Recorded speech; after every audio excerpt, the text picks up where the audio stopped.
All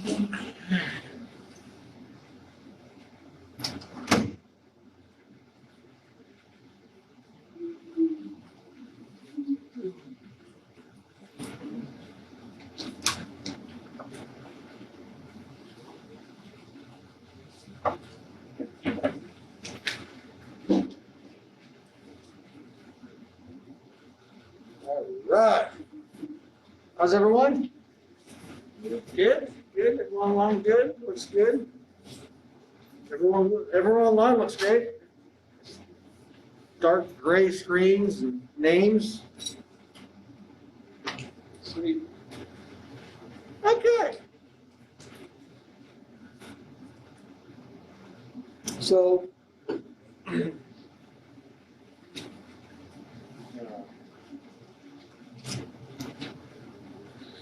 sometime within the next day or so, there's going to be a short little quiz thing. I need to kind of update that attendance, short attendance quizzes for the past couple of weeks. The first week doesn't matter so much. The past couple of weeks, again, it's short, pretty simple. Kind of one of the things we need to do. Then moving forward, we'll continue it then.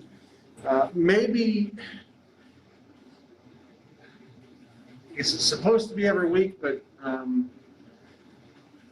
maybe every couple weeks we'll have one that is previous to the other couple weeks. So you'll see what I'm talking about when we put it up. So within the next couple of days, it'll be up. You'll get a notification when it is up, and it'll be available for a good while, at least a week. So anyway, moving forward with next set of organizations. Today related to nutrition and dietetics. This is one area, maybe a little bit biased, I guess, because that's what my undergraduate degree is in. There is a big difference between a nutritionist and a dietitian, and pretty important, pretty important. I could consider myself a nutritionist, because I was an undergrad, got 2 bachelor's degrees in nutrition, yay! But I do not have any certification in that. I did not go through an internship. I didn't get a board of certification test handed to me. We're going to a testing center, so it's a little different. And that's the major difference, is there's a lot of nutritionists, but dietitians, registered dietitians, definitely fewer of them. So let's go into the organizations. Big one here, the Academy of Nutrition and Dietetics.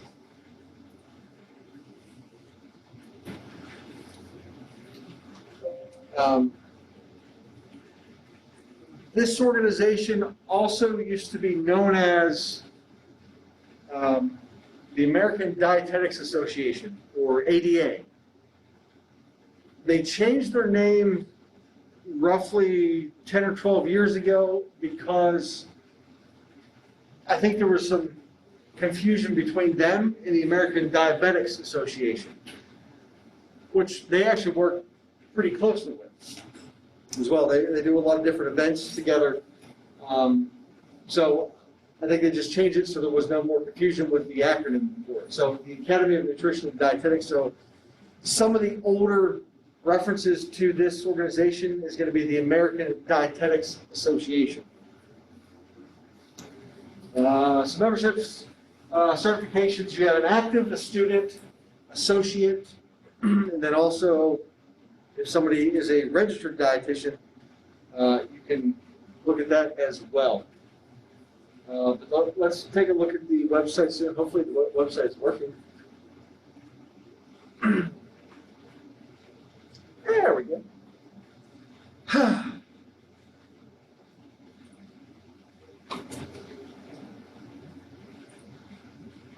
Leadership payment benefits. There we go. Benefit member benefits. All right. So you can look at the benefits of what a membership can get you if you go up here to the member benefits. Oops, don't want to go there. Value of membership types and criteria, that's what I want. So active student, you have international member too, I think that's a fairly new one. A couple different ones here, retired and associate. Let's look at student member, if you're interested. So the annual dues for this one, $58.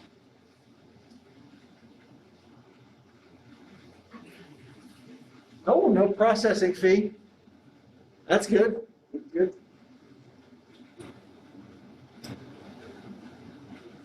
So somebody who is maybe enrolled in ASEN accreditation program, basically dietetics accredited program, does not meet requirements for active membership. Enrolled in regionally accredited post-secondary education program that is not approved.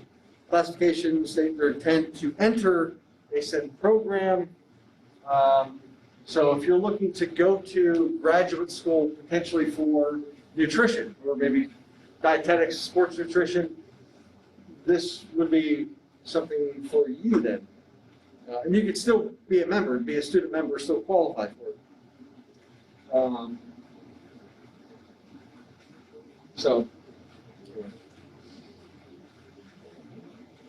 And you could just say, well, I'm kind of interested in maybe doing nutrition, but I'm in exercise science right now, or wanting to maybe go athletic training or physical therapy or whatever it may be.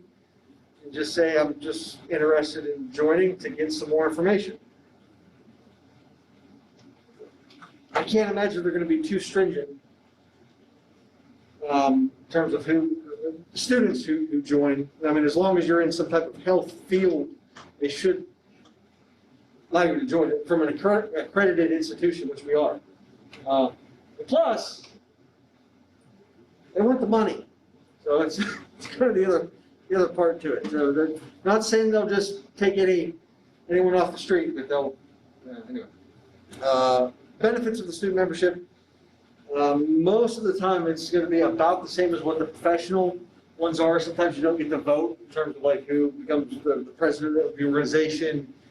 Who serves on the board, maybe, stuff like that, but you'll get access to the journals.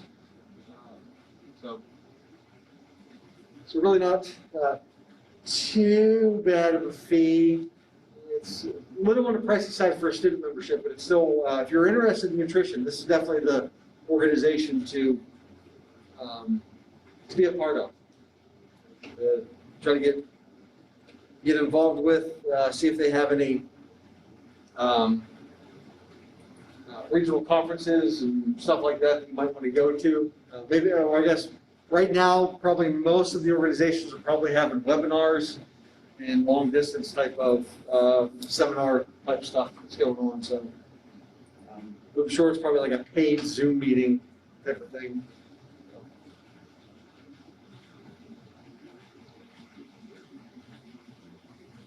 One of those times I kind of wish I would have let's see, had a time machine. I could go back to January and put all of my savings into Zoom stock. It probably would have been a good choice. Okay. Anyway. Associate member, then the registered dietitian. Let's go to that link as well. Hopefully that one is not expired. Oh, we use cookies? Okay. That's sweet. So registered dietitian. Registered dietitian nutritionist certification, RDN. So with this, you can get a little bit more information about what you need to do to get to this point to be registered dietitian, what types of programs you need to go through, courses. Most of the courses that we have here, you're going to be able to take that are going to be prerequisites for a nutrition program for grad school. If you want to go into a grad program for nutrition. Maybe a class or two outside of the major itself that you may need to take, but if it's something maybe in biology, potentially. Sometimes microbiology is actually an important one here. may not make sense at first, but it's actually pretty important to know like foodborne illnesses and how bacteria develop and what the naming classifications are.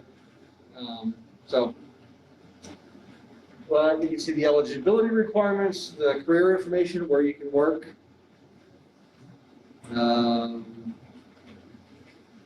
look at all the people in the testing center.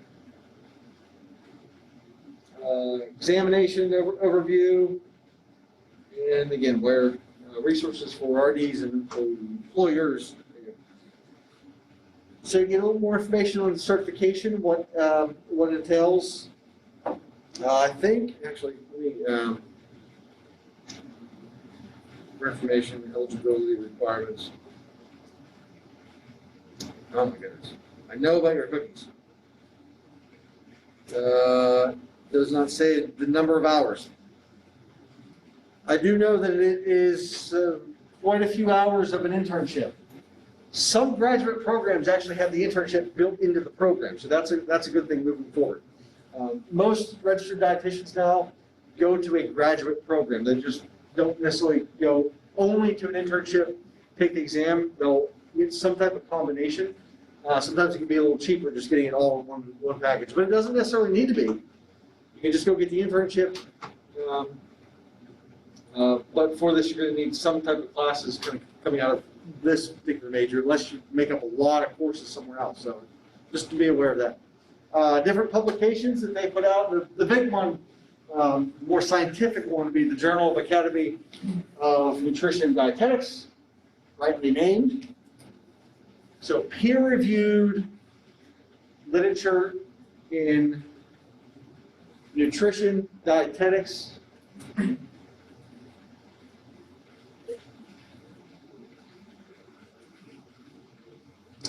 I got a link there.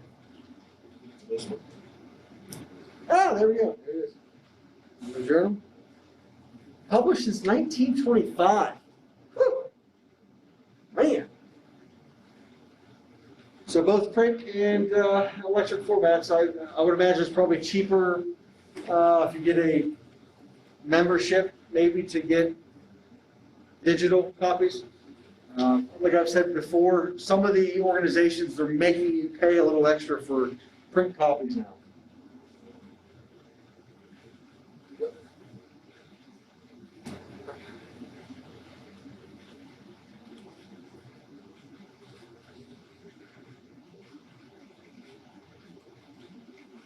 Which, I mean, isn't bad, I guess. I'm kind of old school. I like physical stuff, but those journals get a little cumbersome. You have 50, 60, 100 of them. You're trying to find space for them, and they're super heavy. They just end up getting thrown away. So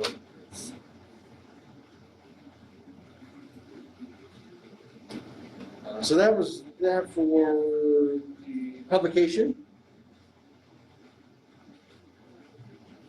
Another one, American Society for Nutrition, or of Nutrition. I put, oh, it should be for nutrition.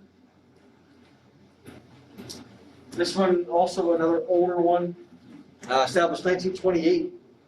So excellence in nutrition research and the practice of nutrition and dietetics.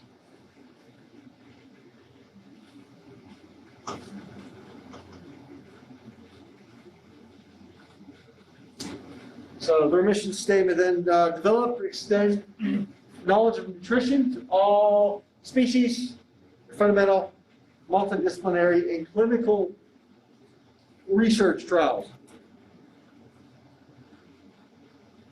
Facilitate contact amongst investigators and professionals within medicine, nutrition, other related fields, exercise science, physiology, kinesiology would be some of those. Athletic training, physicians, and support and disseminate application of the science of nutrition then to the public. So get it out there, make sure people know about it, and the clinical practices worldwide. So not just getting the information out there, but how to apply it to the real world. everyday life.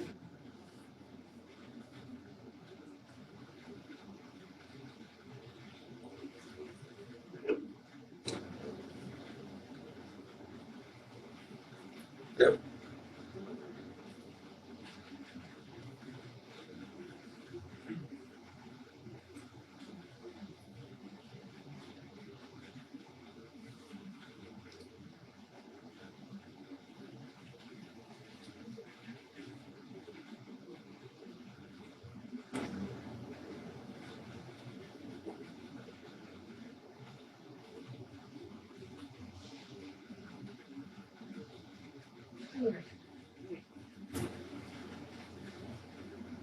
Questions up to this point?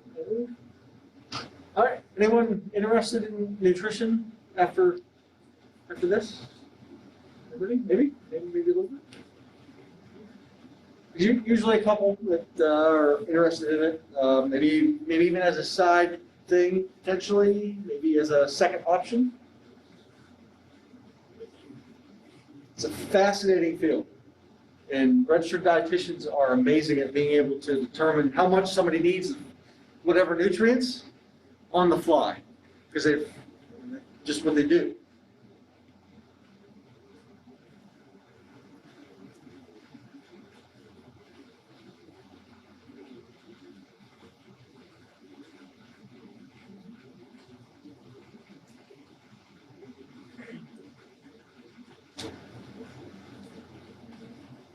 A registered dietitian who is working in a hospital setting, clinical setting, and even in a retirement home, they need to know a lot of different things about a lot of different things. I know that sounds, well, duh.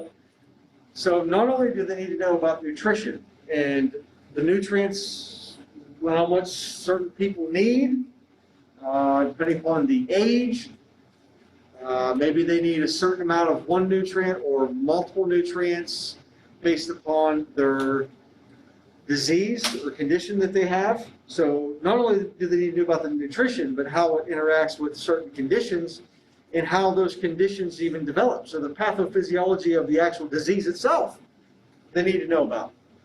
And how it just counteracts with medicine. Because some of the medication is going to cause nutrient absorption issues with some of the foods. So they need to know all of that stuff to be able to make a good good conclusion about how much somebody needs of whatever it is. And if you add in the fact that sometimes it needs to be pureed because it needs to go into a feeding tube, possibly. Or maybe somebody is elderly and they cannot chew their food. So now they need to add in a little bit of taste application to it, because if you just ground up beef and potatoes and whatever else they're having for dinner and just put it all into a puree, well, it might not taste good. It might taste too bland. So now you need to add a little bit of flavor to it. Maybe what flavors are a little bit better than others to allow for better completion of that meal. Amazing, isn't it? So, again, a lot of times they can do this stuff on the fly as long as they're in the field for a certain period of time. Anyway, mission statement: promote graduate education, training of physicians in nutrition, provide reliable nutrition information to those who need it as well, and advocate for the research in the field. And its application, development and implementation policies and practices related to nutrition.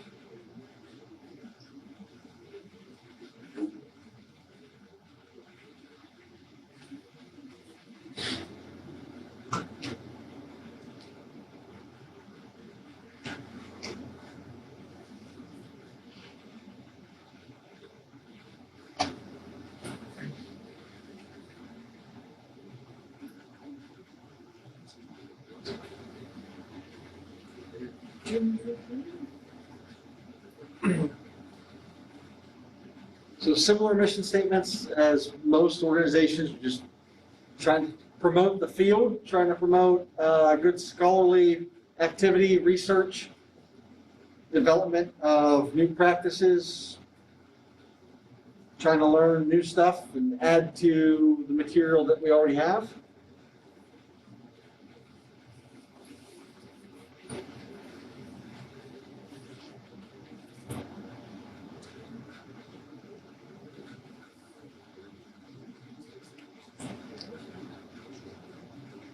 Any questions?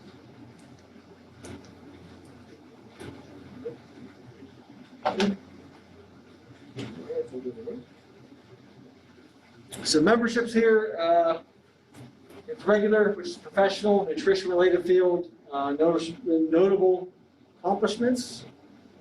And then you have the associate, which is the professionals, the advocates for nutrition. You end up having an emeritus down there. Sometimes maybe retired individuals in the field. But then we got the student. Let's see what this one is. See memberships. So the regular, that is not you. It's $210 career. Early career 0 to 10, and then you got the student, undergraduate, free. So full-time, accredited institution eligible to apply. So if you're student graduates, you can also be there too if you're maybe going to a grad school, even if you're going to something maybe that isn't necessarily specifically nutrition, getting into, as long as it's an accredited institution, most of the time, everything will be perfectly fine. There's the emeritus. So this one has a good bracket. Actually, it's kind of nice. Not too bad of a price for you guys to apply for. So if you're interested, that's one. So their publications, Journal of Nutrition, and also provide the link there. I'll put these links up basically with the PowerPoint and everything, so you can get it there. So that one, Journal of Nutrition. Oh, there's the editor-in-chief.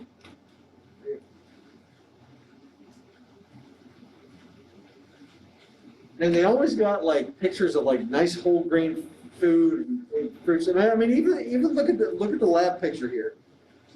Expensive microscope, and you got nice fresh tomatoes in the background.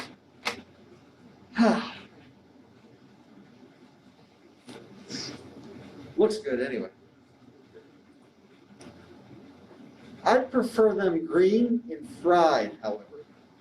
Fried green tomatoes, man, they're, just slice them up, put them in a pan, a little bit of olive oil. Never had fried green tomatoes. Never mind. We'll move on. Other one, this one's kind of combining the two fields. The exercise science and nutrition. So International Society of Sports Nutrition.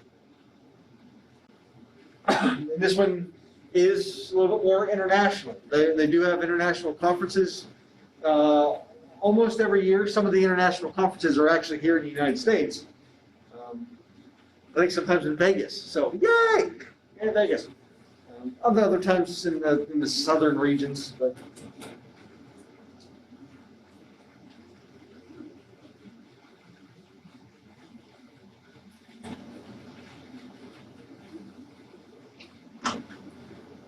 I almost feel like this one, I'm not saying it was, but I almost feel like this one was, created by maybe some strength guys who were interested in nutrition. Because, look at their slogan, why go anywhere else? Huh? Why, dude? Where are you going? Huh? What's going on? What's going on, bro, Cephas? Never mind. It's a stupid joke. We'll move on. Mission statement for the ISSN. Promoting science and application of evidence-based sports nutrition as well as supplementation. And this is kind of what separates this one from some of the other nutrition organizations. Is even in their mission statement, they talk about supplementation. They have multiple position papers, and a position paper is essentially just, here's the literature review on this specific supplement. Here's the evidence that we have so far. And here's our statement on it. Does it work? Doesn't it work? And is it safe? So safe and effective.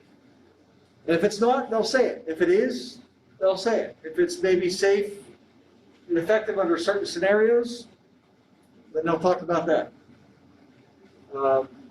Because it's an important part of sports. A lot of people will use supplements to try to gain an edge. So instead of ignoring it and saying, no, you can do it naturally, they're saying, no, let's put out the research on it and say whether or not it can be safe and effective. Safe and or effective.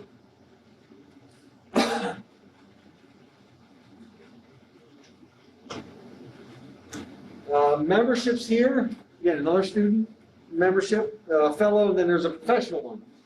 I believe these ones are fairly cheap. I haven't been a member for a couple of years, actually, but there's also a certified sports nutritionist from the International Society of Sports Nutrition, and this is known as the CISSN.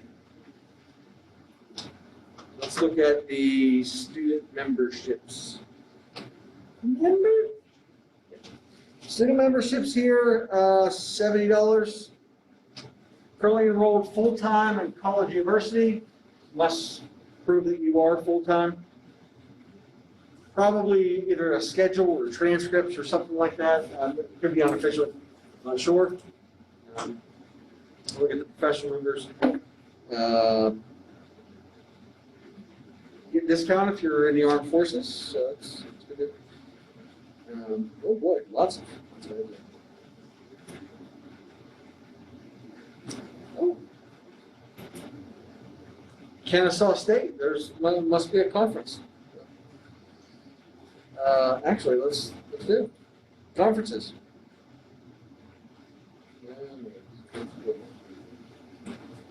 There we go. Kennesaw State. Virtual webinar. There you go. Webinar. Annual conference. Oh, my goodness. St. Petersburg. 2021. So at least they're planning to be in person. So if you're going to be in the Florida region, June 17th and 19th next year.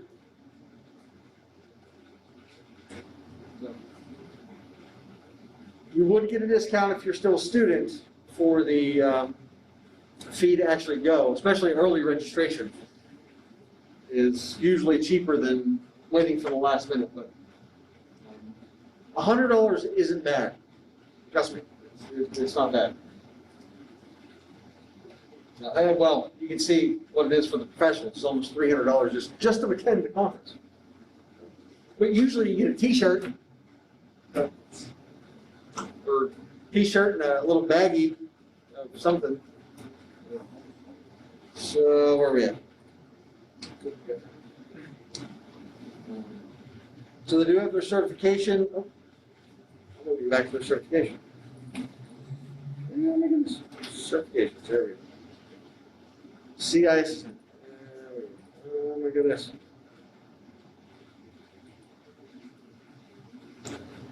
I don't want that.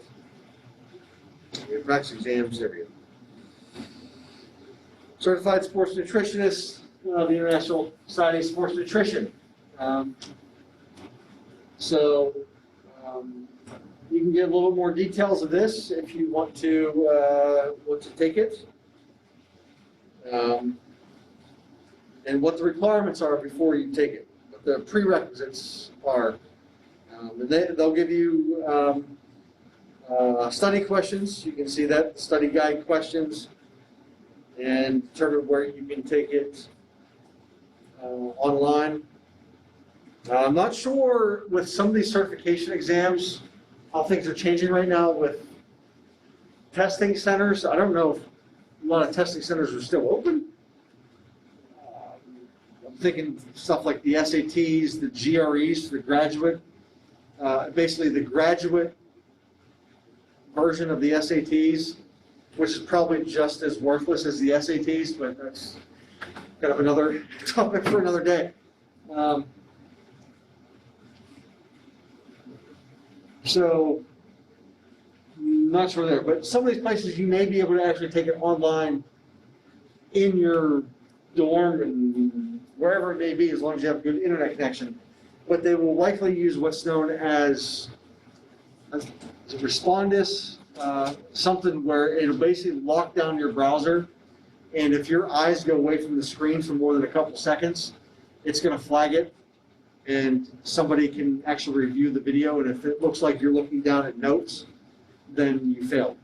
So that's kind of one way they're doing it. So you have to have a webcam open at all times for that. So yeah. Anyway, which is coming to a classroom near you, probably on this campus and others too. So that's, I am trying not to use it because I think it's creepy. But that's, anyway, for another day again, another seminar class. Any questions? Nutrition stuff, nutrition organizations. So we had a few there. The first two are really for more the clinical general nutrition setting, and the last one was for athletics, sports specifically.